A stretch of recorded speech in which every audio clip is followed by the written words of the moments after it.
Good morning all of you. स्वागत है आप सभी का करंट अफेयर्स की क्लास में। और इस क्लास में जो हम कवर करने की जो पूरी कोशिश करेंगे करंट अफेयर्स जो है आपकी घटना चक्र magazine November month and December half month की। तो चलिए स्टार्ट करते हैं। और इससे पहले आपके जो 4 लेक्चर हो चुके हैं, ये आपका 5th लेक्चर है। तो आप लोग प्लीज़ चैनल को सब्सक्राइब करें एंड वीडियो को शेयर करें। फर्स्ट क्वेश्चन है आपका इसमें, थाईलैंड की राजधानी का नाम क्या है? तो बैंकॉक जो है थाईलैंड की राजधानी है। और विश्व स्वास्थ्य संगठन ने जो है दक्षिण पूर्व एशिया के क्षेत्रीय नियोजक का चुनाव किसने जीता है? तो ये जीता है साइमा वाजिद ने। नेक्स्ट है, ये किस देश की नागरिक थी? तो बांग्लादेश की। इन्होंने इस चुनाव में किसे पराजित किया है? शंभू प्रसाद आचार्य नेपाल को इन्होंने जो है पराजित किया है यहाँ पे। नेक्स्ट है, वर्तमान में इस संगठन में दक्षिण पूर्व एशिया के क्षेत्रीय निदेशक कौन है? तो पूनम खेत्रपाल सिंह है। और स्लोवाकिया का प्रधानमंत्री किसे नियुक्त किया गया है? रॉबर्ट फिको को जो है स्लोवाकिया का प्रधानमंत्री अपॉइंट किया गया है। इनका जो कौन सा कार्यकाल है? चौथा कार्यकाल है। स्लोवाकिया की राजधानी क्या है? ब्रातिस्लावा जो है स्लोवाकिया की राजधानी है। स्लोवाकिया की जो मुद्रा क्या है? तो यूरो यहाँ की मुद्रा है। हरिकेन ऑटिस ने कहाँ तबाही मचाई है? तो हरिकेन ऑटिस जो था एक चक्रवात था, इसने जो है आकापुल्को मैक्सिको में जो तबाही मचाई है। यह जो है श्रेणी 5 का जो है था हरिकेन।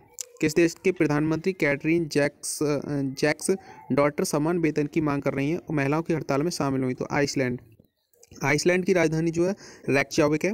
केंद्रीय मंत्रिमंडल ने सेमीकंडक्टर आपूर्ति श्रृंखला यानी कि साझेदारी पर भारत और किस देश के बीच सहयोग ज्ञापन को मंजूरी दी है? तो जापान। इस सहयोग ज्ञापन को यानी कि एमओसी पर कब हस्ताक्षर किए गए थे? जुलाई 2023 में। यह कितनी वर्ष की अवधि तक लागू रहेगा? 5 वर्ष। WHO द्वारा किसको अपने 6 रोग यानी कि टीबी सलाहकार समूह में नियुक्त किया गया है? प्रोफेसर सारंगदेव को। किस देश ने 7 देशों के नागरिकों को मुफ्त पर्यटक वीजा देने की मंजूरी प्रदान की है? श्रीलंका ने। भाई कंगाल हो चुका है ना, तो अब मुफ्त लालच तो देगा ही फ्री का। नेक्स्ट है, इनमें से कौन से देश शामिल हैं? तो भारत, चीन, रूस, थाईलैंड, मलेशिया, इंडोनेशिया और जापान। अब इससे क्या होगा, इसने जो इसको पासपोर्ट्स के जो है छूट दी है, तो पर्यटक जो है इसमें आकर्षित होंगे, तो इसकी जो है इनकम तो ऑलरेडी बढ़ेगी। तो ये जो एक नया चलन चला हुआ है। नेक्स्ट है, किन द्वीप समूह में जो प्रवासी भारतीयों द्वारा रामलीला के प्रदर्शन की परंपरा निभाई जाती है? त्रिनिदाद और टोबैगो कहाँ स्थित है? कैरिबियाई सागर में स्थित है ये। नेक्स्ट है, कैरिबियाई सागर किस महासागर में स्थित है? तो अटलांटिक महासागर में। प्रवासी परिचय या डायस्पोरा सप्ताह का आयोजन कहाँ किया गया? रियाद, सऊदी अरब में। इसका आयोजन किसके द्वारा किया गया? विदेश मंत्रालय, भारत सरकार द्वारा। किस दक्षिण अमेरिकी देश ने जो इजराइल के साथ अपने राजनयिक संबंध समाप्त कर दिए हैं? बोलीविया ने। उत्तर पूर्व भारत महोत्सव के तीसरे संस्करण का आयोजन कहाँ किया गया? हो ची मिन्ह सिटी, वियतनाम में। और इस महोत्सव में भारत का प्रतिनिधित्व किसने किया? डॉक्टर राजकुमार रंजन सिंह, केंद्रीय विदेश राज्य मंत्री ने। इस महोत्सव का पहला एवं दूसरा संस्करण कब आयोजित किया गया था? क्रमशः 2019 और 2022 में। पहले और दूसरे संस्करण का आयोजन किए गए थे तो बैंकॉक थाईलैंड में।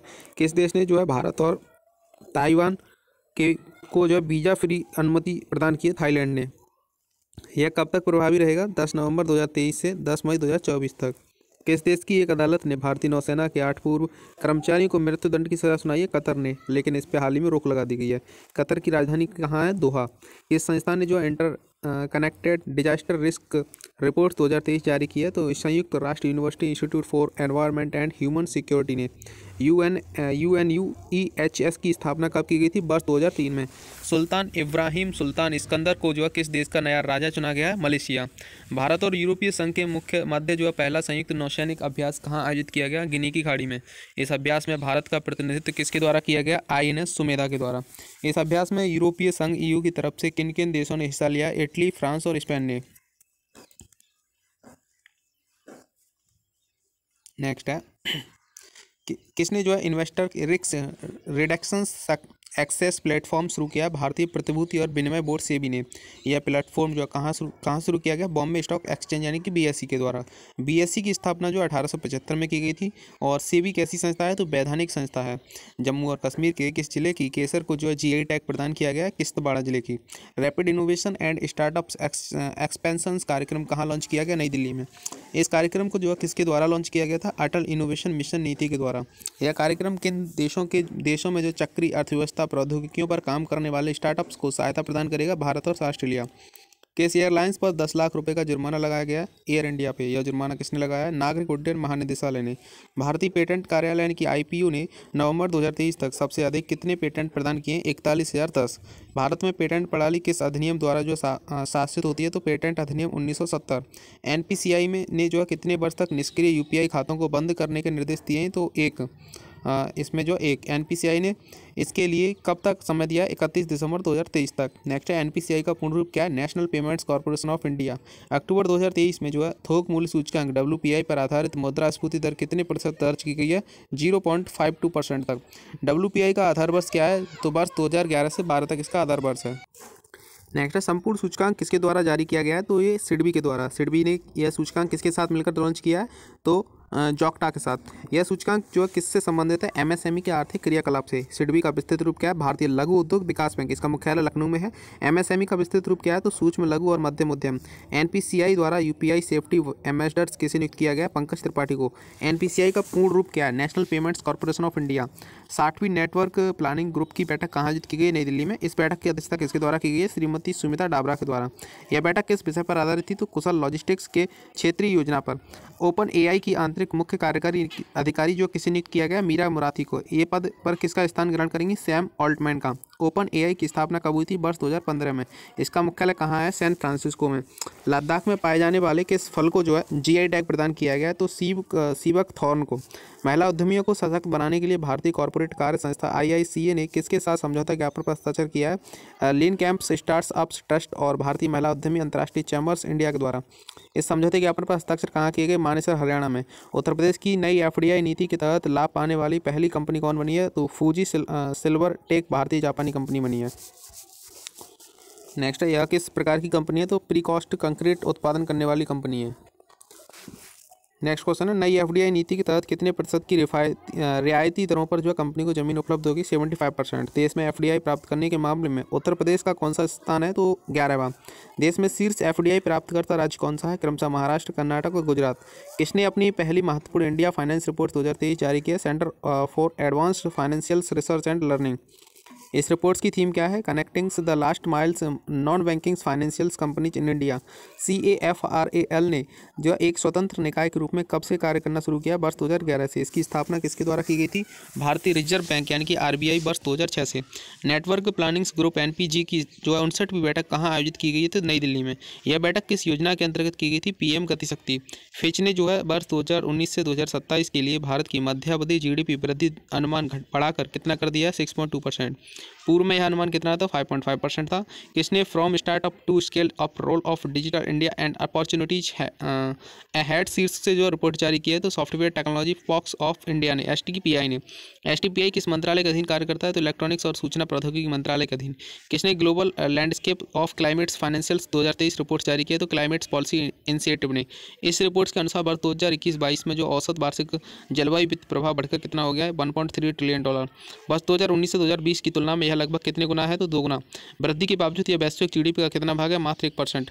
भारत की रक्षा परियोजनाओं में 100% FDI हासिल जो है करने वाली पहली विदेशी कंपनी कौन बनी है? तो साब। यह किस देश की कंपनी है? स्वीडन की। सितंबर 2023 में राष्ट्रीय कोयला सूचकांक NCI में जो है कितनी वृद्धि हुई है? तो 3.83%। NCI में ऊपर की ओर जो गति क्या इंगित करती है? कोयले की मांग में वृद्धि। कोयला मंत्रालय द्वारा इसे कब शुरू किया गया था? जून 2020 में। भारत का पहला LNG संचालित हॉलेज ट्रैक किस कंपनी द्वारा लॉन्च किया गया? अशोक लीलैंड के द्वारा। अशोक लीलैंड द्वारा इस ट्रैक को जो है किस प्लेटफॉर्म पर बनाया गया था? AVTR 1922 में। अशोक लीलैंड द्वारा इन LNC ट्रैक की डिलीवरी सर्वप्रथम कहाँ की गई है? तो होसूर तमिलनाडु में। जल जीवन मिशन यानी कि JJM के तहत नवंबर 2023 तक कितने प्रतिशत ग्रामीण परिवारों तक नल से जल की सुविधा पहुँचाई गई है? 70%। इस मिशन के तहत इसका किस वर्ष तक जो है भारत के सभी ग्रामीण परिवारों को नल से जल पहुंचाना है? वर्ष 2024 तक। JJM कब शुरू किया गया था? वर्ष 2019 में। यह मिशन जो है किस मंत्रालय के अधीन कार्य करता है? जल शक्ति मंत्रालय के अधीन। IICA ने ऊर्जा क्षेत्र में शिक्षा और अनुसंधान में जो है सहयोग के लिए किस वैश्विक संस्था के साथ समझौते ज्ञापन पर हस्ताक्षर किए हैं? तो FSR ग्लोबल के साथ। IICA का पूर्ण रूप क्या है? Indian institute of corporate affairs. Bharat के कॉर्पोरेट क्षेत्र के विकास को बढ़ावा देने के लिए कौन सा स्वायत्त निकाय स्थापित किया गया है? ICA वित्त मंत्रालय ने किस कर के खिलाफ अपील दायर करने के लिए एक माफ़ी योजना प्रारंभ की है? तो वस्तु एवं सेवा कर GST के द्वारा। यह योजना कब जारी रहेगी, कब तक? तो 31 जनवरी 2024 तक। प्रधानमंत्री गरीब कल्याण अन्न योजना को कितने वर्ष तक बढ़ाने की जो घोषणा की गई है? तो 5 वर्ष तक। इस योजना का प्रारंभ जो कब किया गया था? मार्च 2020 में। यह योजना भारत सरकार के किस विभाग द्वारा क्रियान्वित की जा रही है? तो खाद्य एवं सार्वजनिक वितरण विभाग के द्वारा। नेक्स्ट है, एपिडा ने भारतीय कृषि उत्पादों के निर्यात को बढ़ावा देने के लिए किसके साथ जो समझौता ज्ञापन पर हस्ताक्षर किया? तो लुलु हाइपर मार्केट के साथ। यह समझौता ज्ञापन पर हस्ताक्षर कहाँ किए गए? तो नई दिल्ली वर्ल्ड्स इंडिया फूड 2023 में। एपिडा की जो पूर्ण रूप क्या है? तो कृषि और प्रसंस्कृत खाद्य उत्पाद निर्यात विकास प्राधिकरण। चुनावी बॉन्ड जारी करने के लिए भारतीय स्टेट बैंक की कितनी शाखाओं को अधिसूचित किया गया है? तो उसमें 29 शाखाओं को। चुनावी बॉन्ड की वैधता कितने दिन तक जो होती है? तो जारी होने की तारीख से 15 दिन तक। यह कितने मूल्य वर्ग में जारी किया जाता है? तो 1000, 10,000, 1 लाख, 10 लाख और 1 करोड़। भारत के किस अंतर्राष्ट्रीय क्रूज लाइनर्स का जो है घरेलू नौकायन प्रारंभ किया गया है? कोस्टा सरेना। इसे किसने हरी झंडी दिखाई है? सर्बानंद सोनोवाल, केंद्रीय मंत्री। आर्थिक और प्रौद्योगिकी सहयोग समझौता यानी कि ETCA पर 12वें दौर की वार्ता किन देशों के मध्य हुई है? तो भारत और श्रीलंका। इसका आयोजन कहाँ किया गया था? कोलंबो, श्रीलंका में। एडेल गिव हुरून इंडिया परोपकारी सूची में कितने लोगों को जो शामिल किया गया 2023 में? 119 लोगों को। इस सूची में कितने लोगों को शामिल किया गया था? 25। एक मिनट, और 25। और पहली रैंक शीर्ष दानदाता किसको प्राप्त हुआ है? तो ये प्राप्त हुआ है शिव नाडर HCL टेक्नोलॉजीज़ को। दूसरी रैंक जो मिली है अजीम प्रेमजी विप्रो को। और तीसरी रैंक प्राप्त हुई है मुकेश अंबानी रिलायंस इंडस्ट्री को। शीर्ष 10 में शामिल एकमात्र महिला का क्या नाम है? तो रोहिणी नीलेकड़ी। रोहिणी नीलेकड़ी की समग्र रैंक क्या है? तो 10। किस भारतीय बैंक ने लंदन स्टॉक एक्सचेंज के सस्टेनेबल्स बॉन्ड मार्केट यानी कि SBN प्लेटफॉर्म पर अपने सस्टेनेबिलिटी बॉन्ड को सूचीबद्ध किया है? तो इंडिया एक्सिम बैंक ने। इस बॉन्ड की कीमत कितनी है? $1 बिलियन। किसने जो है crowd fundings for terrorism financial शीर्षक से रिपोर्ट जारी किया है? तो financial action task force FATF ने। इस रिपोर्ट के अनुसार वर्ष 2022 में विश्व में कितने क्राउड फंडिंग्स अभियान चलाए गए हैं? तो 60 लाख से ज़्यादा। प्लीज़ स्टूडेंट्स आप चैनल को सब्सक्राइब करें एंड वीडियो को शेयर करें। नेक्स्ट है, FATF की स्थापना कब की गई थी? वर्ष 1989 में। जो देश FATF मानकों का पालन करने में असमर्थ होते हैं उन्हें किस सूची में रखा जाता है? ग्रे लिस्ट या ब्लैक लिस्ट में। SNDP ग्लोबल्स मार्केट इंटेलिजेंस के अनुसार भारतीय अर्थव्यवस्था कब तक विश्व की तीसरी सबसे बड़ी अर्थव्यवस्था बन जाएगी? तो वर्ष 2030 तक। इसके अनुसार वर्ष 2030 तक भारत की नॉमिनल GDP जो कितनी हो जाएगी? $7.3 ट्रिलियन। विश्व में भारतीय अर्थव्यवस्था की वर्तमान स्थिति क्या है? तो 5वीं, $3.7 ट्रिलियन। किसके द्वारा भारत के 4 सुदूरवर्ती जिलों में जो सैटेलाइट इंटरनेट सेवा परीक्षण की घोषणा की गई है? तो रिलायंस जियो में। ये 4 सुदूरवर्ती जिले जो है से कौन से हैं? तो नवरंगपुर ओडिशा, गिरी गुजरात, कोरबा छत्तीसगढ़ और जोरहाट असम। जियो ने किस कंपनी के सहयोग से यह परीक्षण किया है? तो SESA लग्जमबर्ग। बैंकों के माध्यम से बीमा पॉलिसियों के वितरण के लिए बैंक इंश्योरेंस चैनल पर टास्क फोर्स का गठन किसने किया है? तो किया गया तो ये किया गया भारतीय बीमा नियामक और विकास प्राधिकरण IRDA के द्वारा। बैंक इंश्योरेंस किनका जो है संयुक्त प्रयास है? तो बैंकों और बीमा कंपनियों का। IRDA की जो है मुख्यालय कहाँ पे? तो हैदराबाद में। वर्तमान में IRDA के चेयरमैन कौन है? तो देवाशीष पांडा। कॉमर्शियल LPG गैस सिलेंडर के दाम में कितने रुपए की वृद्धि की गई है? 101 रुपये। कॉमर्शियल LPG गैस सिलेंडर की एक नई दर कितनी हो गई है? तो 1833 रुपये पर cylinder. Commercial LPG gas cylinder में कितनी गैस होती है? तो 19 किलो। कर्मचारी भविष्य निधि संगठन द्वारा अपना 71वां जो स्थापना दिवस कब मनाया गया? 1 नवंबर 2023 में। G7 मंत्रालय मंत्रियों की बैठक का आयोजन कहाँ किया गया? ओसाका, जापान में। इस बैठक में भारत की तरफ से किसने जो प्रतिभाग किया? पीयूष गोयल, केंद्रीय मंत्री ने। जापान द्वारा इस बैठक के दौरान जो आउटरीच कार्यक्रम के लिए भारत के अतिरिक्त किन देशों को आमंत्रित किया गया था? ऑस्ट्रेलिया, चिली, इंडोनेशिया और केन्या को। नेक्स्ट है, G7 की स्थापना कब हुई थी? तो वर्ष 1975 में। G7 में कौन से देश शामिल हैं? Canada, France, Germany, Italy, Japan, United kingdom और संयुक्त राज्य अमेरिका। संधारणीय शहरी विकास और सेवा वितरण कार्यक्रम हेतु भारत को कितने डॉलर ऋण की मंजूरी दी गई है? $400 मिलियन की। यह मंजूरी किसने दी है? तो एशियाई विकास बैंक ADB ने। ADB की स्थापना कब की गई थी? वर्ष 1966 में। ADB का मुख्यालय कहाँ है? मनीला, फिलीपींस में। ADB में कुल कितने सदस्य राष्ट्र हैं? तो 68। एक संस्थान इंटरनेशनल माइग्रेशन आउटलुक 2023 जारी किया है। आर्थिक सहयोग और विकास संगठन यानी कि OECD ने। यह रिपोर्ट्स किसके संबंधित है? प्रवासन, माइग्रेशन और OECD देशों में अप्रवासियों का श्रम बाजार में समावेश। OECD की स्थापना कब हुई थी? वर्ष 1961 में। OECD में कुल कितने सदस्य देश हैं? 38 यानी कि 38। वर्ल्ड एनर्जी आउटलुक 2023 नामक रिपोर्ट्स किसने जारी की है? तो इंटरनेशनल एनर्जी एजेंसी ने। इस रिपोर्ट्स के अनुसार वैश्विक ऊर्जा आपूर्ति में जीवाश्म ईंधन की हिस्सेदारी 2023 तक जो है लगभग 80% से घटकर कितने प्रतिशत तक होने का अनुमान है? 73%। भारत की सौर मॉड्यूल विनिर्माण क्षमता किस वर्ष तक जो है 70 गीगावाट प्रति वर्ष से अधिक हो जाएगी? वर्ष 2027 तक। वैश्विक और फोटोवोल्टिक बाजार में भारत की हिस्सेदारी कितनी है? तो लगभग 3%। विश्व के कितने देशों में जो सौर मॉड्यूल्स विनिर्माण की वैश्विक क्षमता जो है 90% से अधिक है? तो 5 देशों, चीन, वियतनाम, भारत, मलेशिया और थाईलैंड। विश्व विनिर्माण क्षमता में चीन का कितना हिस्सा है? तो लगभग 80%। वित्त वर्ष 2021-22 में भारत ने कितने मूल्य का जो है सौर फोटोवोल्टिक्स मॉड्यूल्स का आयात किया? $3.4 बिलियन। क्या भारत इस संगठन का सदस्य नहीं है? नहीं। IEA के कुल कितने सदस्य हैं? 31।